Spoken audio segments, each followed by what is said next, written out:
Paano ang gawa-gawa ng tao? Hindi naman nagagawa ng tao yun. It is created by our earth. Sa ilalim talaga.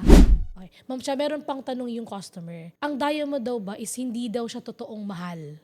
Kumbaga, overrated lang yung presyo niya kasi parang tao na lang daw yung nagpapataas ng presyo niya. Ganon. Hindi totoo yan. Kasi, ewan ko kung saan nila nabasa yon, pero kahit sino tanongin nyo, yung mga nakakaalam po, yung nasa industriya po namin paano ang gawa-gawa ng tao? Hindi naman nagagawa ng tao yun. Yung damit natin, oo, nagagawa ng tao.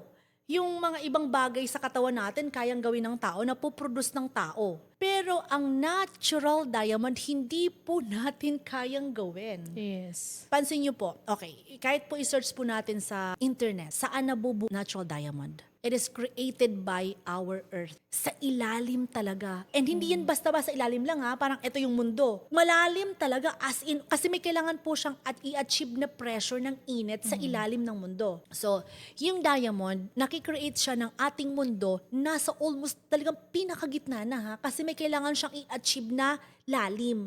Because sa init, kailangan niyang ma-achieve yung pressure, yung init nun para makabuo siya. And hindi lang yun ganun kasimple or ganun kadali.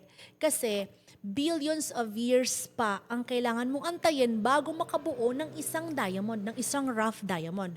So, yung mga panahon na talagang wala pa talaga yung mga tao sa mundo. So, hindi siya ganun kasimple lang.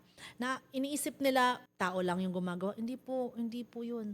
So, from the middle part ng mundo, so ilalabas yan, paano mailabas? Bulkan lang po ang kayang maglabas niyan. Kasi hindi naman kayang ibugan ng mundo yan ilabas ko.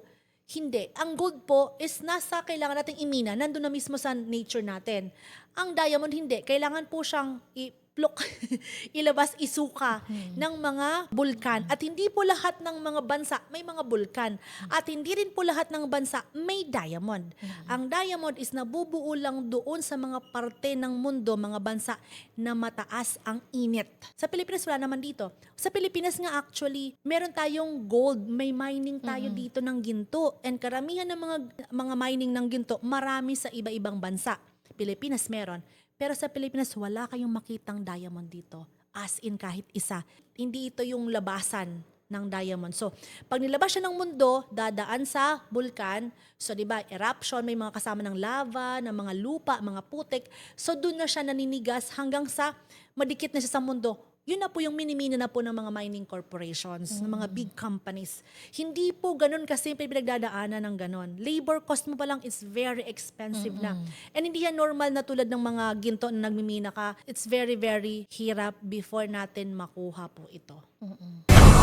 Beyond Maddox.